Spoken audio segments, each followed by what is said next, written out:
damn, black people, can we get it together, please? I'm talking about us. That's why I said we. Can we get our together? Pretty please, with sugar on top. Stephen A. Smith Show in the house.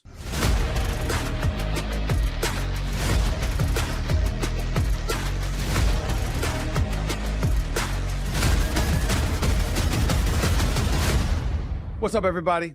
Welcome to the latest edition of the Stephen A. Smith Show, coming at you as I love to do at the very least 3 times a week over the digital airwaves of YouTube and iHeartRadio. As always, I like to pause to take a moment to show my appreciation and love for all the support that I'm receiving. We continue to climb and have now exceeded over 752,000 subscribers. And of course, we've exceeded over 2 million downloads on iHeartRadio over the last couple of months as well. Can't thank y'all for the love and support enough. Keep it coming, and I'm going to keep on coming. To keep the love coming, and to continue to show support for the show, make sure you just click the bell to get notified for all of our new content, and then you should consider yourself the newest member of the Stephen A. Smith Show family. And while you're doing that, make sure you take a moment to pick up a copy of my New York Times best-selling book, Straight Shooter, a memoir of second chances and first takes, now in paperback. Just go to straightshooterbook.com to get yourself a copy. Once again, that's straightshooterbook.com to get yourself a copy. I started off with my cold open talking about black folks. We got to get it together. And here's the reason why I brought it up. Because we got to get started with today's conversation surrounding the National Association of Black Journalists Convention, which is taking place in Chicago, Illinois, as we speak. The organization made headlines yesterday after Donald Trump, the GOP nominee for the presidency of the United States of America, was invited to speak at the conference today at noon Central Time. NABJ typically extends speaking invitations to both the Republican and Democratic nominees in a presidential election year, so this is nothing new here, ladies and gentlemen. Nevertheless, Kamala Harris was invited, but at least initially, we were told she couldn't attend in person due to scheduling conflicts. In case of a lot of you don't know, she's expected to attend the funeral of the late Congresswoman Sheila Jackson Lee Thursday in Houston. However, NABJ says they're working with the Harris campaign about providing a virtual option for the presumptive Democratic nominee to speak to the organization. As for Donald Trump, the former president of the United States, running for re-election now, he accepted the invitation, causing angst for many NABJ members. One of them is Roland Martin, a friend who has appeared on this show on many occasions.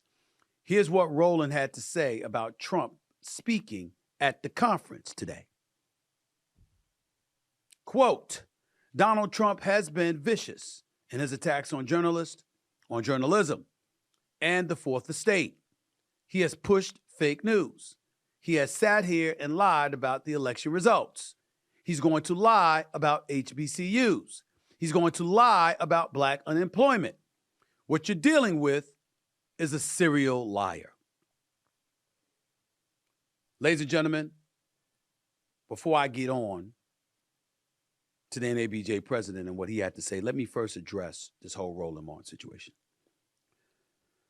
Roland Martin is a friend. He's somebody that I respect and admire.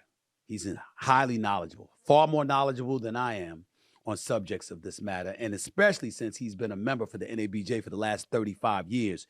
He is qualified to speak his mind and to express his opinion and his thoughts and what have you. But Roland Martin knows that we're not always inclined to agree with him. And this is one of those situations where, respectfully, I don't agree with Roland Martin at all. I really, really don't.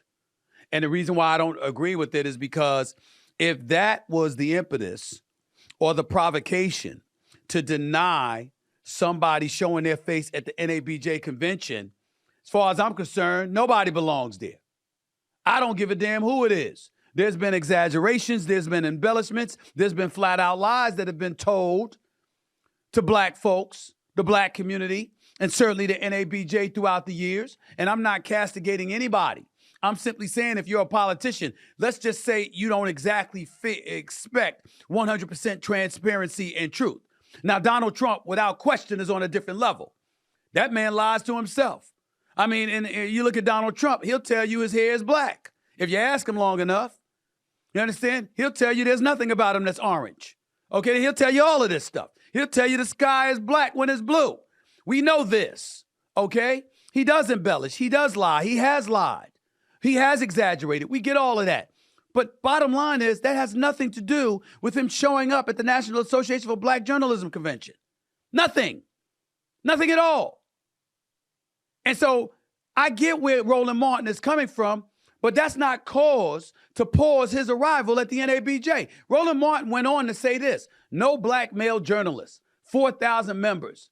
I'm down for the sisters. And if there were 3 black men and no sisters, I would be joining the sisters asking, where's the representation? Okay, he's right about that, because there should be a male up there, not just 3 females interviewing the former president of the United States, who's the GOP nominee right now. So Roland Martin makes that case. There's nothing to argue about there, but that's not about Donald Trump. That's about the NABJ. Why are 3 women interviewing him instead of 2 women and a guy? I mean, that is a legitimate question that Roland Martin presents, and I have no problem with it. But he also goes on to say this: I'm also angry at the NABJ for turning down Vice President Kamala Harris's request to appear virtually and take questions. Why couldn't NABJ accommodate her? That's a valid point, which is why NABJ in all likelihood corrected themselves by making sure to let everybody know they're trying to work something out with her to come on virtually. They probably reacted to what Roland Martin said because they know he's right about that, okay? But in the end, getting back to Roland Martin, I want to say this. No matter how truthful or lack thereof a presidential candidate is, he's a presidential candidate. There's only 2 of them, really. I know y'all want me to bring up Kennedy. It doesn't count. It's coming down to Kamala Harris and Donald Trump. What you want to do? Not hear from him? Not let him speak? Push him aside? Don't let him talk to black journalists? We don't want that. The man is the GOP nominee for the presidency of the United States.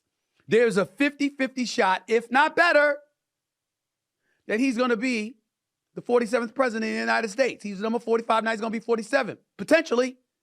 What you going to do? You just going to ignore him and not speak to him? If he wants to lie, let him lie. It's our job as journalists to ask the tough questions. It's our job to make sure that the facts are articulated.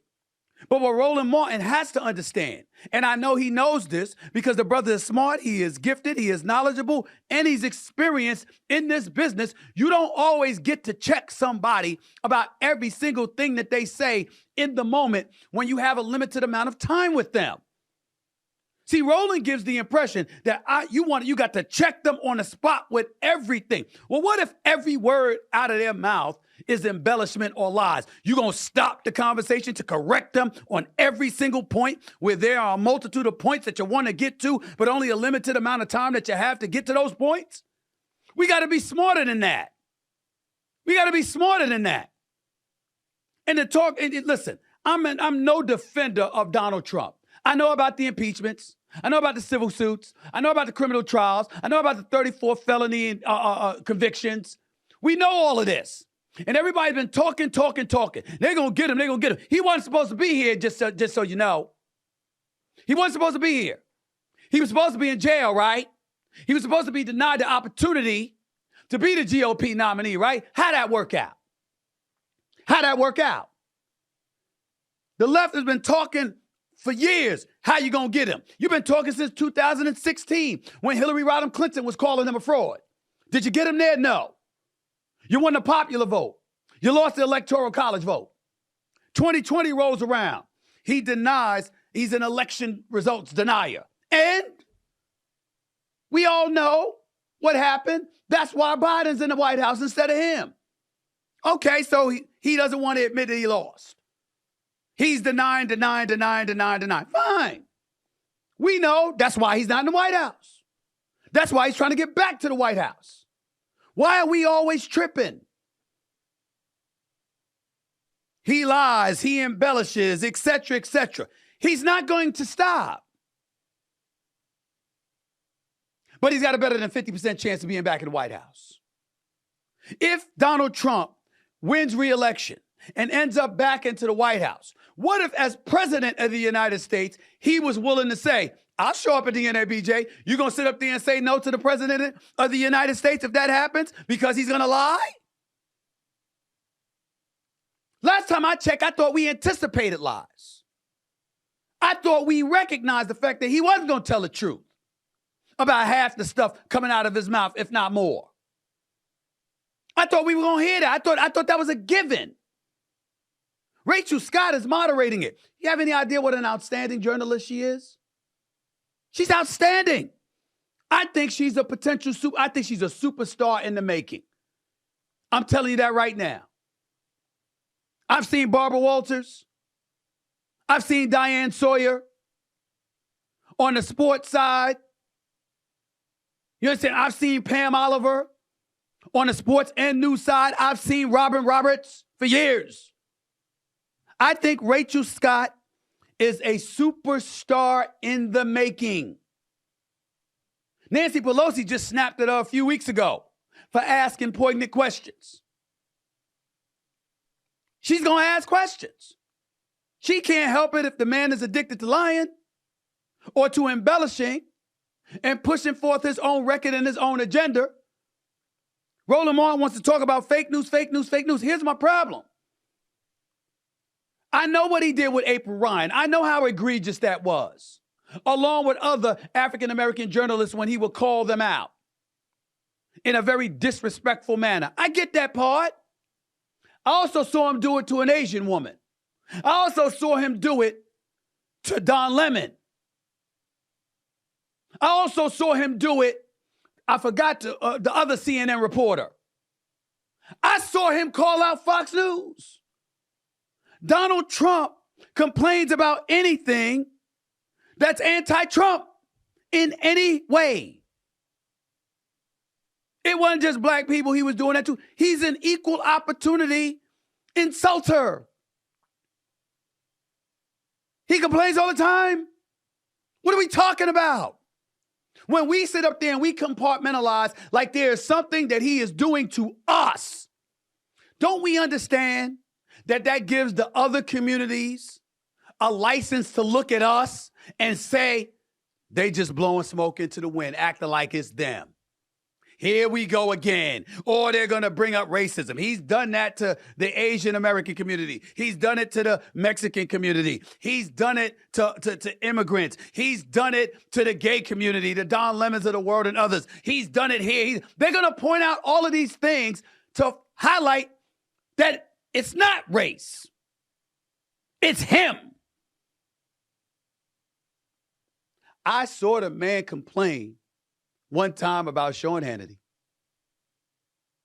And I don't know of a bigger supporter of Donald Trump on the airwaves than Sean Hannity.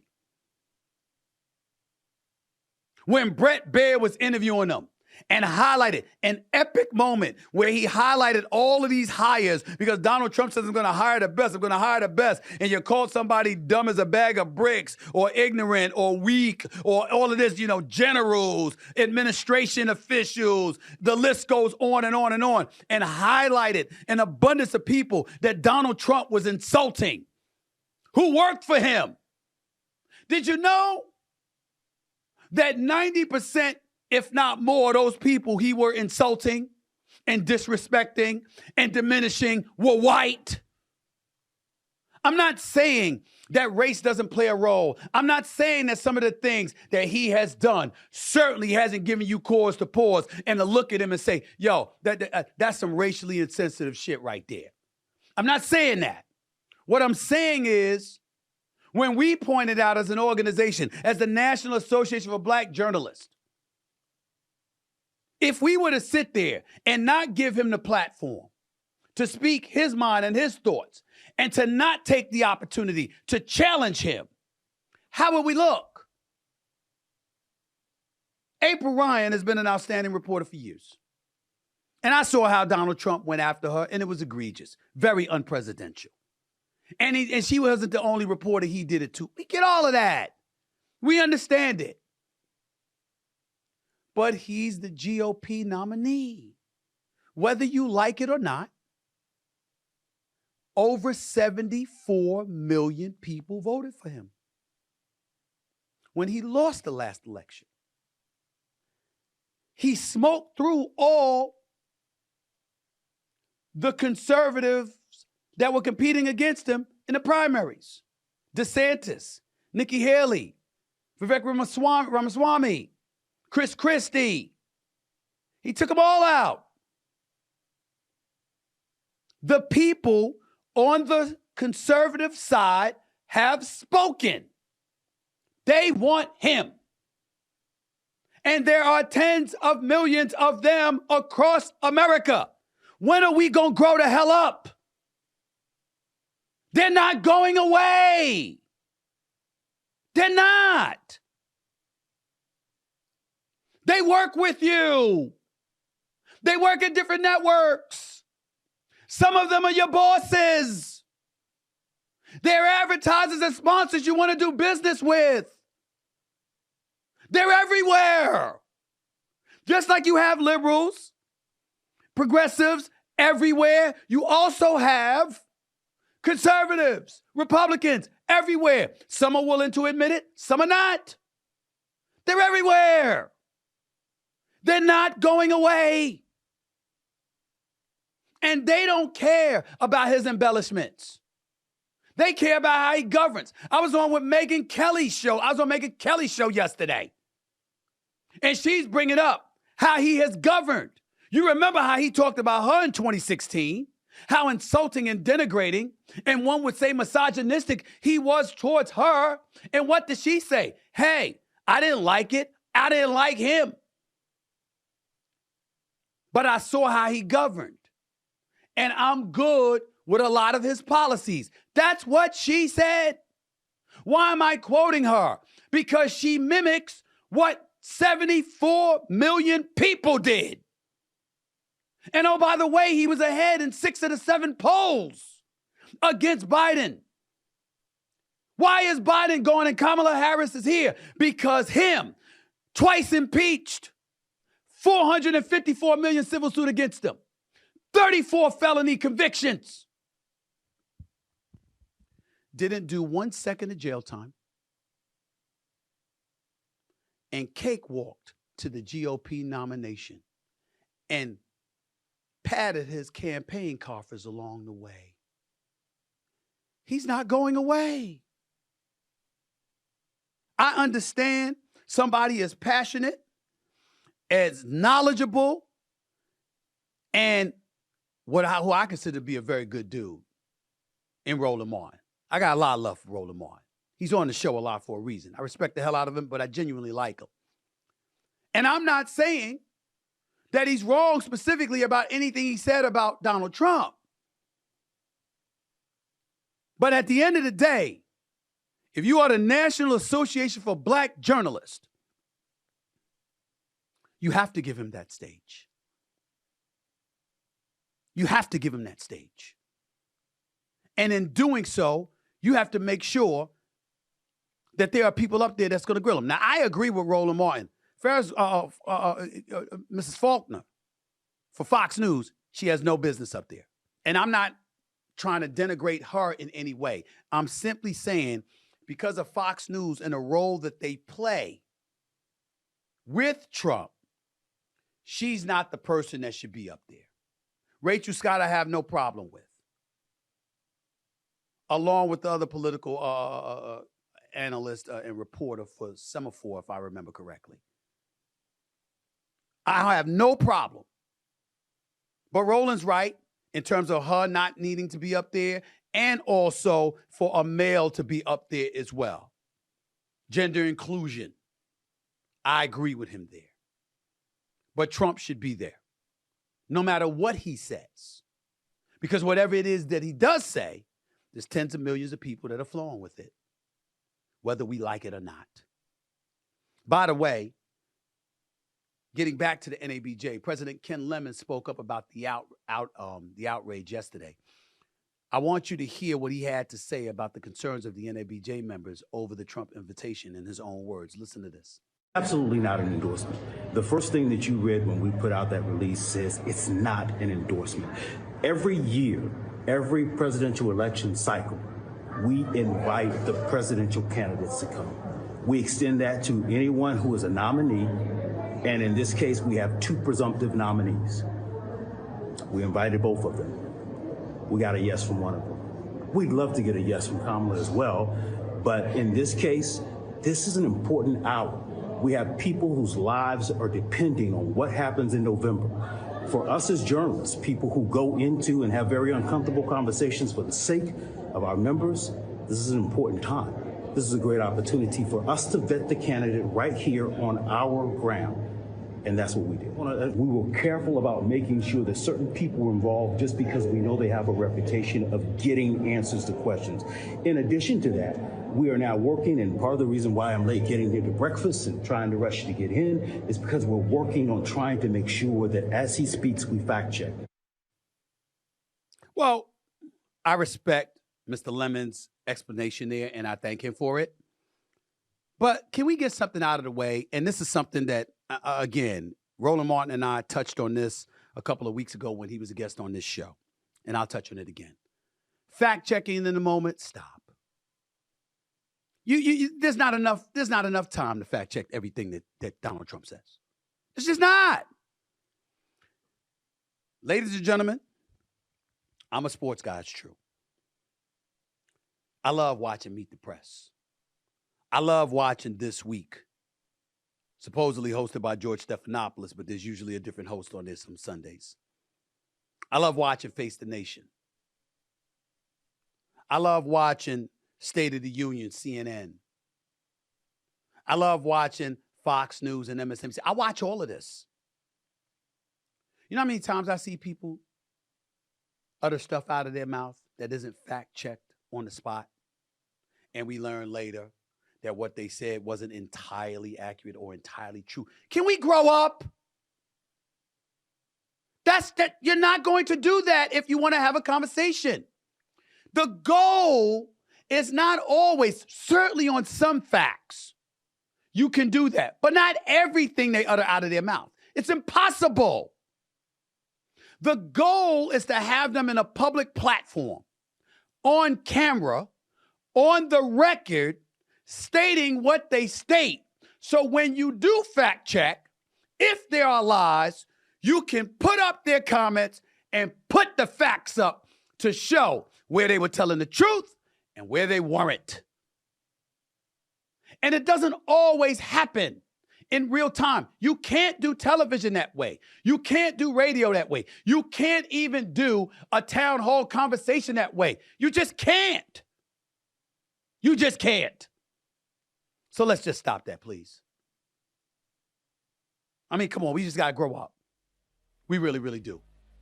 You're watching the Stephen A. Smith Show right here over the digital airwaves of YouTube. That's just what I wanted to say about that. I'll get back to that a little bit more later. Coming up, though, I'll get into Team USA's men's and women's basketball. Will Jayson Tatum play today? And do I still feel strongly that Caitlin Clark should be in Paris? Find out next right here on the Stephen A. Smith Show over the digital airwaves of YouTube and, of course, iHeartRadio after a word from my sponsor.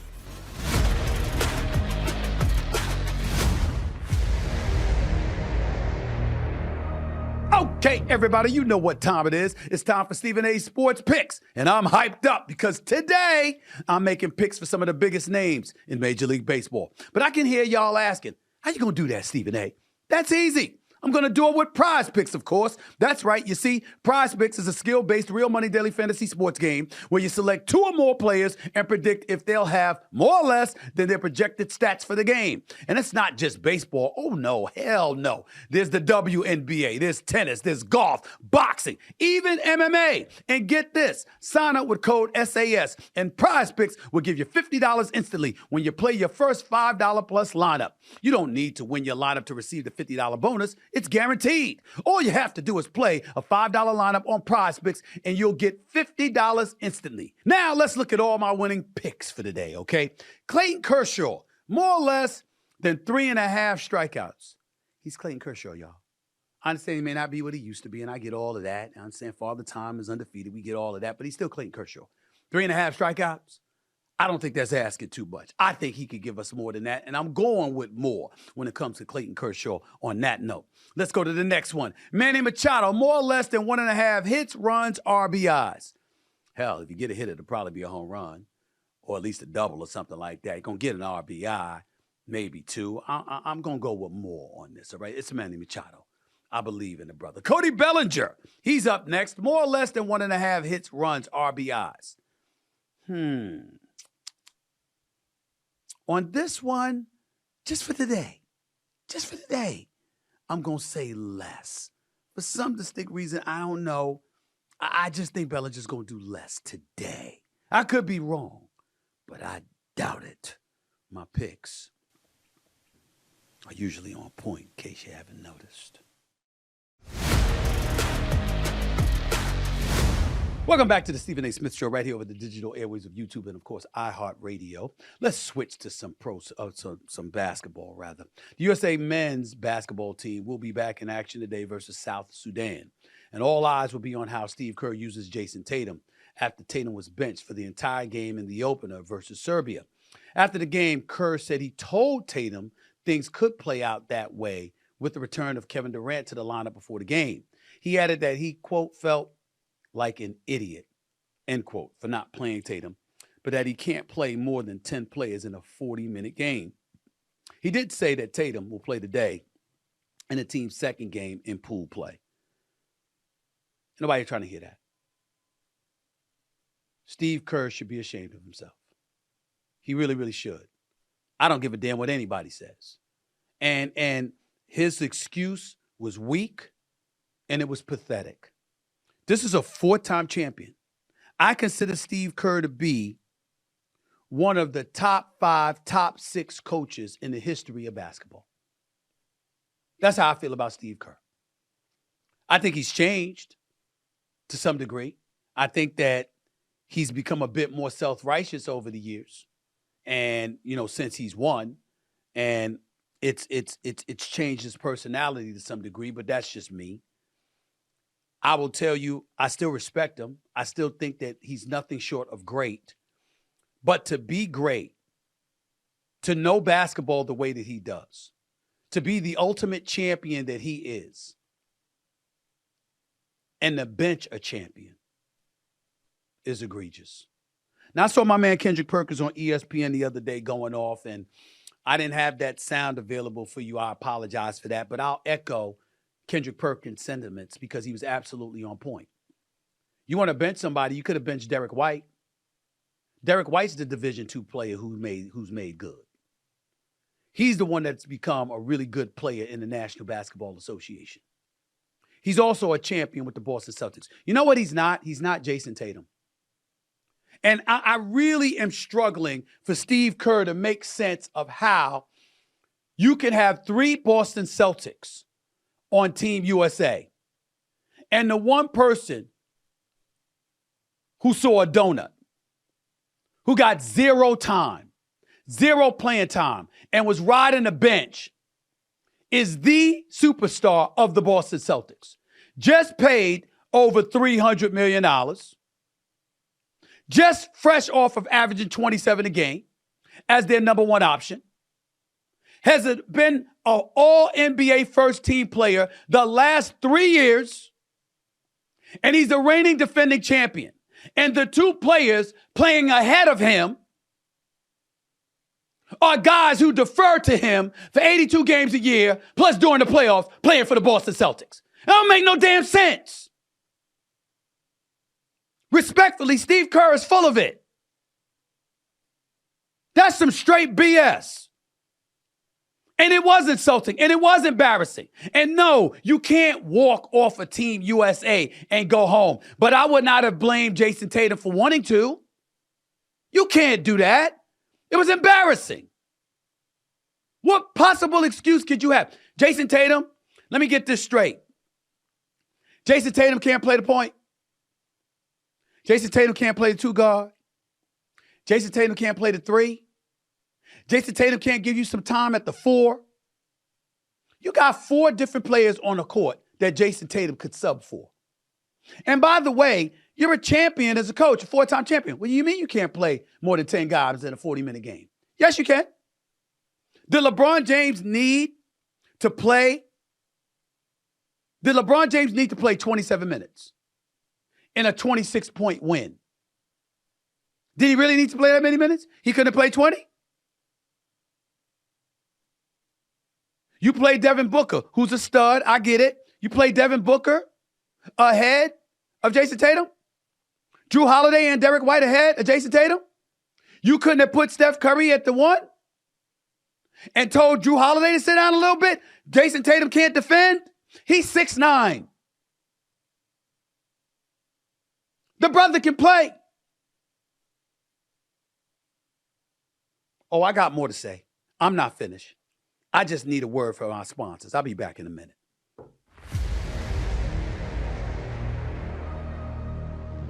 Major League Baseball is in full swing and the NFL season is fast approaching. So if you want to get into the middle of any of that action and win some big time money, no worries, because Prize Picks has got you covered. You see, Prize Picks is a daily fantasy sports app where you can select 2 or more of your favorite players and then pick more or less on their projected in-game stats. And you can choose a number of players from just about any sport you love to watch. It's just not football and baseball. Oh no! There's boxing, soccer, cricket, and even basketball for the Olympic Games. So go ahead and choose Ohtani, LeBron, and Coco Gauff, all in the same entry. It takes less than 60 seconds to make your picks. And then sit back and watch. And get this, sign up with the code SAS and Prize Picks will give you $50 instantly when you play your first $5 plus lineup.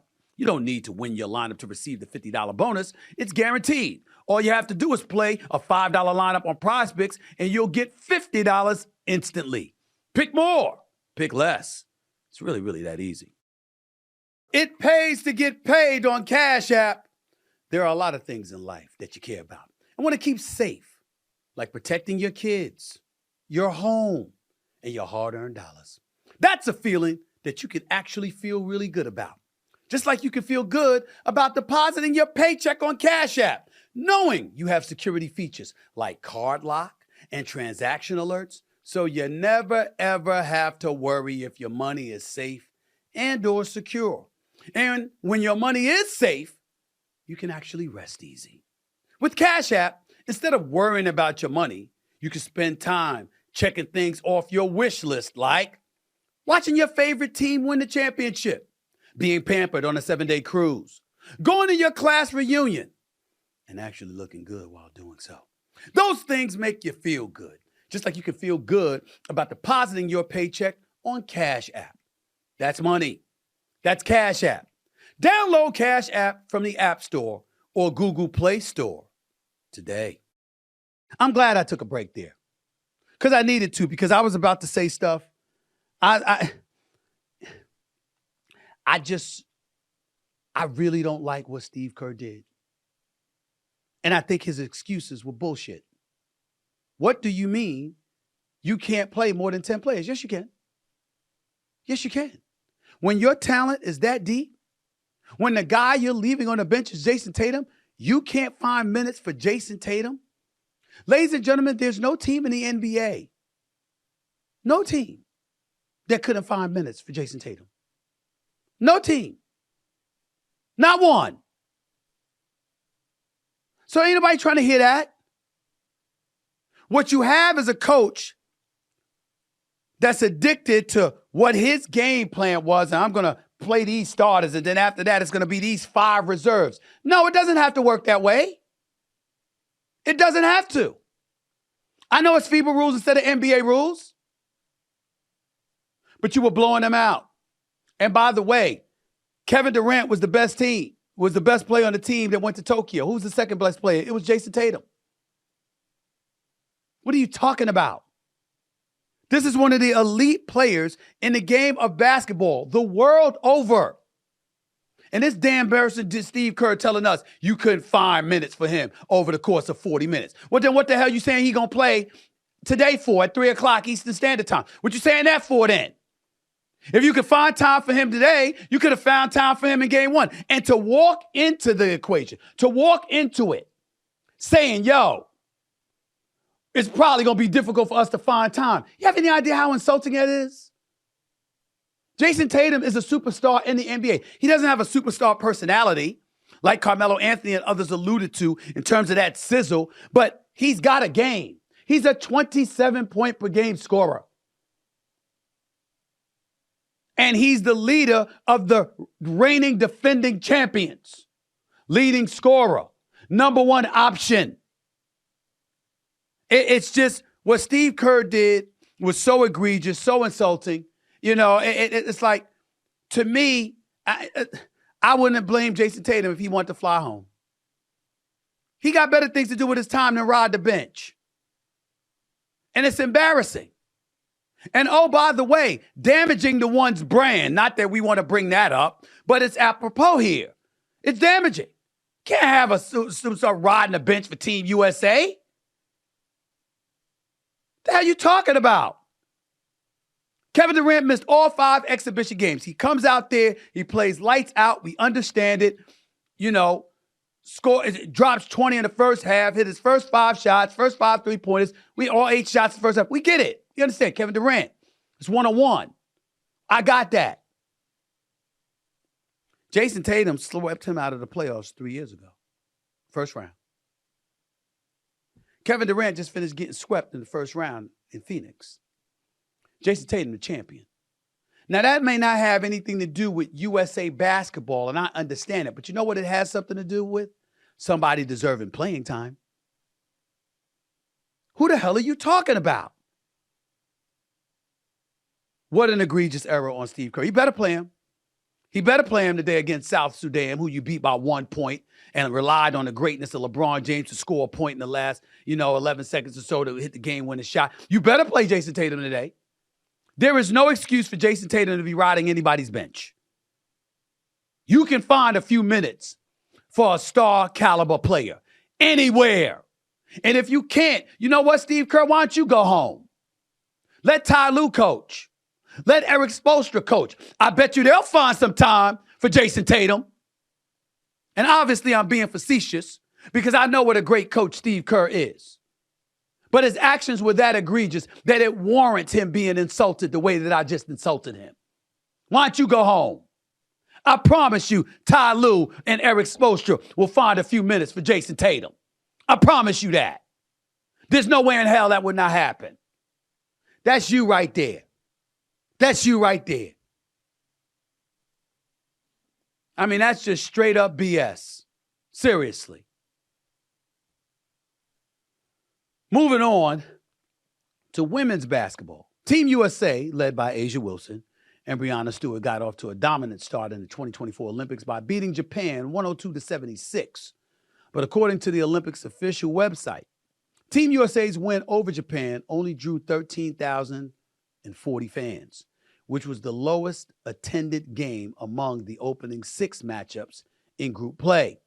The Serbia versus Puerto Rico game was the second worst attended game with 15,324 fans in attendance, while Spain and China had the largest crowd with 27,021 fans in the building. 4 of the 6 opening games drew over 20,000 fans. This had some observers wondering if the presence of Caitlin Clark and Angel Reese would have the stands packed for Team USA.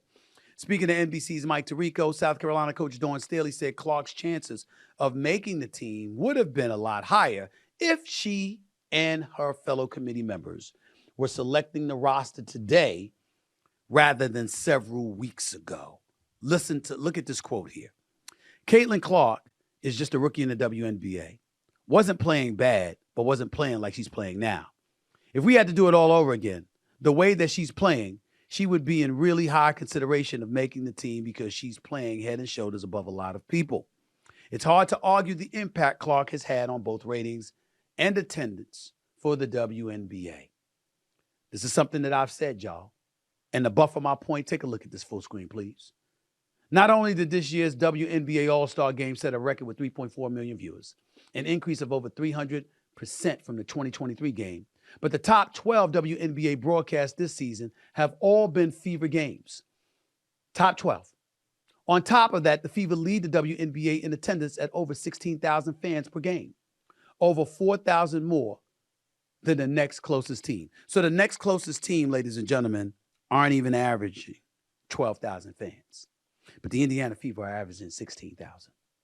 The WNBA game, although it's growing in popularity, Olympic competition is Olympic competition.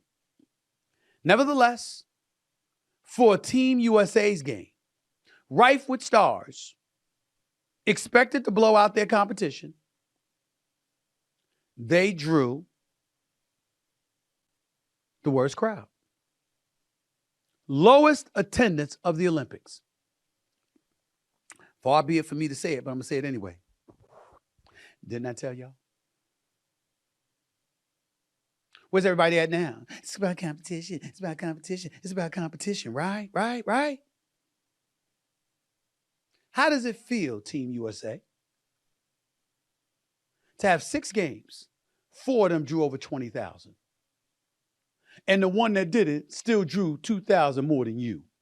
That means that outside of the 2,000 more than you, for the Puerto Rico game, I think it's Serbia, right? Outside of that, the other games drew more than 6,000 fans compared to you. How does it feel? See, we want to act like marketing and business don't play a role in all of this. Have you ever been to the Olympics? Do you know they'll remove you from events if they have a sponsorship deal with Coca-Cola and you drinking a Pepsi? I would know. I've been to 2 of them.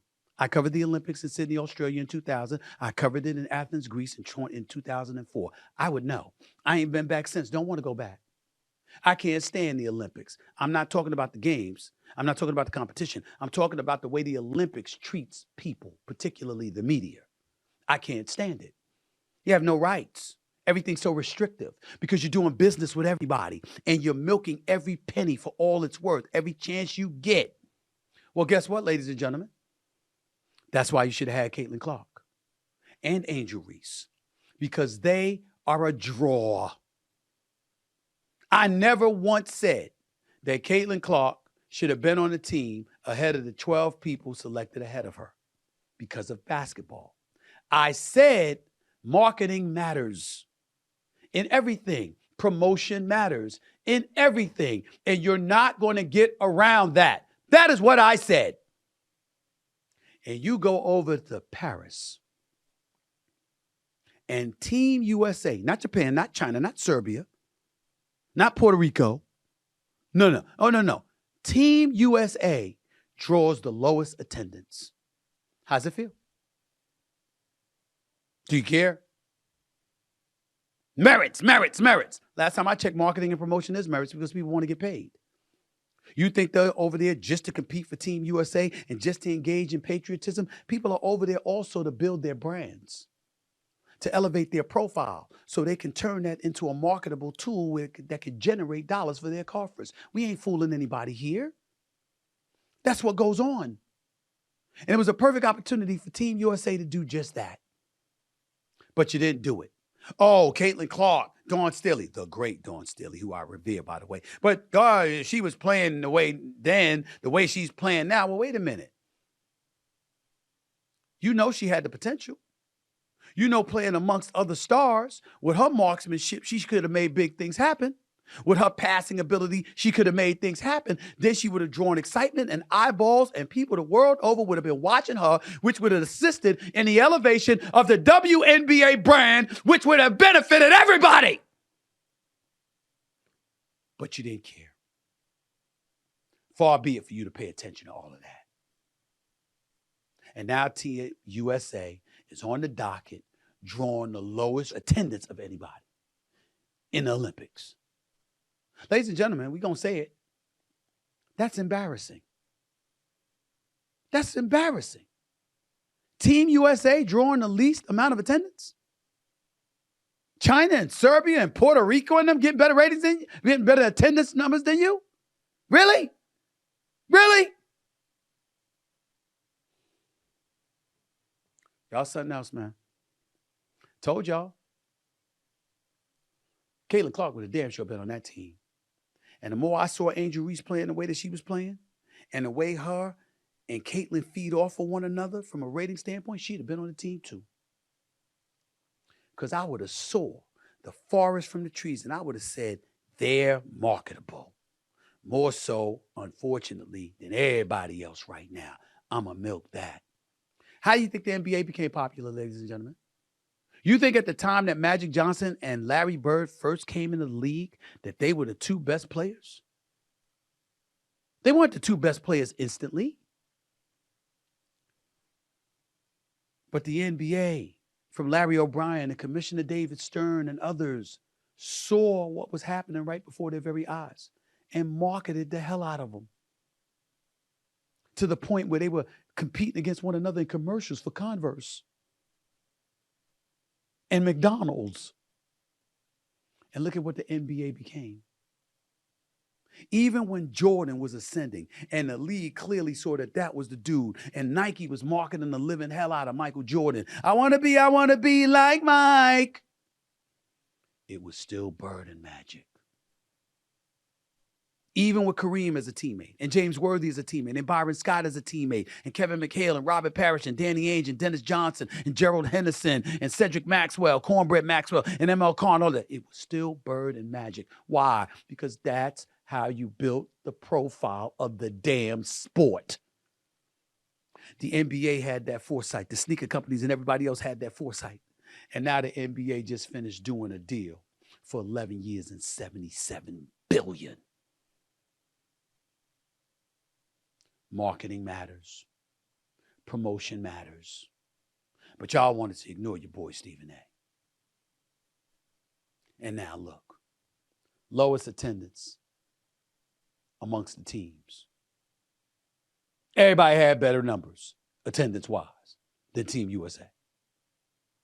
That's just embarrassing. That's just embarrassing. Ain't the girls' fault. Ain't the players' fault. The committee who selected that roster and left Caitlin Clark off, and yes, Angel Reese too. It's your fault. No matter how you benefit, no matter how the cachet of the WNBA elevates, remember, it could have been even better. You messed it up. You messed it up. And I wouldn't be surprised if the numbers remain low. Caitlin Clark and Angel Reese should have been on that team, especially Caitlin Clark. She's box office. She's box office. It matters, ladies and gentlemen, whether you like it or not.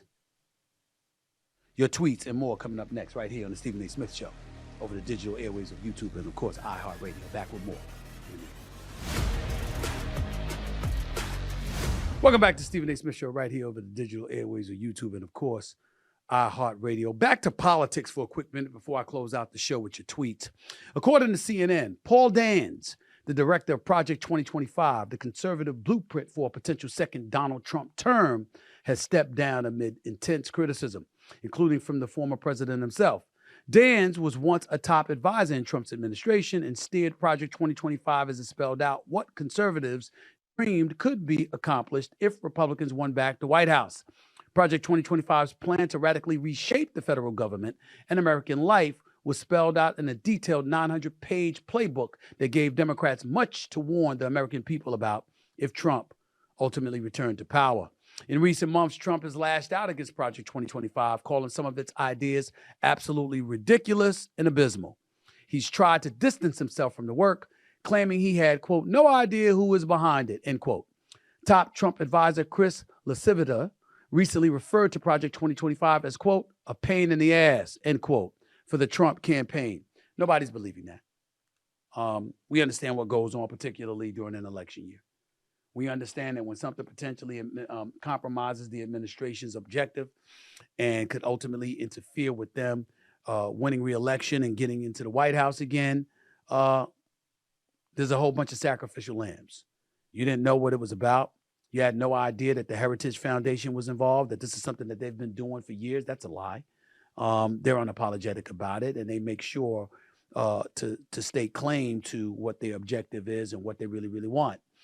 They don't want federal agencies being able to operate with impunity. They want the presidency to be able to invoke change that could ultimately cost federal officials their jobs, along with a host of other things that liberals would obviously be diametrically opposed to. Too much to get into here. But nobody's believing that Trump didn't know the guy, that it wasn't aware of what their objective is or what have you. He needs their support, the support of the conservatives, and if the conservatives support this agenda that the Heritage Foundation has been behind, hey, that's the way it's going to be. and Trump is going to capitulate to some degree until it's not politically expedient for him to do so. So this is no surprise here. It happens in politics all the time. I have nothing to do with it. I don't know what the hell y'all are talking about. I find it appalling and ridiculous, some of the things that I've read and heard about or whatever, but it has nothing to do with me, blah, blah, blah, blah, blah. Okay, so be it. So Dan's is going, somebody else will be in there, and who knows what the hell they'll be doing. We'll see. But Project 2025, without question, is something that Black folks and conservatives in particular should be opposed to. Make no mistake about that. Let's be very, very clear about that. Let's get to your tweets before I get on out of here for the day, because I got a lot of things to do, and I'm heading to the National Association for Black Journalists Convention, where First Take, my day job for ESPN, will be airing live this Friday at 9 a.m. Central, 10 a.m. Eastern, live from the Hilton Hotel in Chicago, Illinois. I will be there. So that's why I'm coming. I'm coming off vacation to do that show. So I look forward to doing it and looking forward to seeing a whole bunch of people who will be there in attendance. But again, let's get to the tweets before I get on out of here. Show me what you got, guys. This is at Horns Up Chris, right? Stephen A., which Joker from the Impractical Jokers are you taking on in a fight? It would either be Joe or Murr. That's the way it looks. I don't know. I mean, looks can be deceiving, and sometimes the people that look like they can't fight will be the first ones to kick your ass.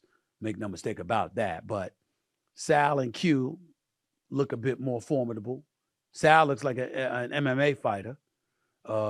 Q looks like just one of them big country boys that are just, he hit you and it'll feel like, you know, you got hit by a brick wall. But Murr and Joe, no, it'd probably be Joe. Probably be Joe. No disrespect, Joe. I'm just going by the comparisons. No disrespect whatsoever. All of y'all could probably kick my butt. Let's go to the next tweet, please. Show it to me. At Hebby_1, right? Stephen A. Smith, would you rather fight off a pack of hungry rabid wolves, let's say 4, with a long sword, or one black bear running at you full speed with only a pistol and a bullet? I'm going to say the one black bear with a pistol and a bullet. He can run at me full speed, but the bottom line is I got a chance to stop him with the bullet. And I got a better chance at evading one bear than 4 wolves. That's an easy one for me. Definitely the one black bear. That I'm sorry. You know, I'm toast no matter what, but I got a better chance against the one black bear. Next tweet, please. What you got? At Yo Sleeve, right? Stephen A. Smith, would you rather to never be able to sit down or never be able to stand up? I would rather never be able to sit down. I could do a lot of things standing up other than sitting. But if I couldn't stand up and I was restricted to sitting, there's very little I could do from the sitting position. Physically, athletically, etc. So I'm going to say I would rather to never be able to sit down rather than to never be able to stand up. Let's go to the other tweet, please. Is this the last tweet right here? I think that was it. That's all we've got for today. I'll be back with y'all in a couple of days. Like I said, I'm getting ready to head to the National Association for Black Journalism Conference. You will see me. You will hear from me. You will hear what's going on, whatever. I hope you enjoyed today's show. Drama, it's always around. And wherever there's drama, there's Stephen A. talking about it, at least to some degree. Okay? I hope y'all can appreciate that. Until next time, take care, everybody. Peace and love. God bless.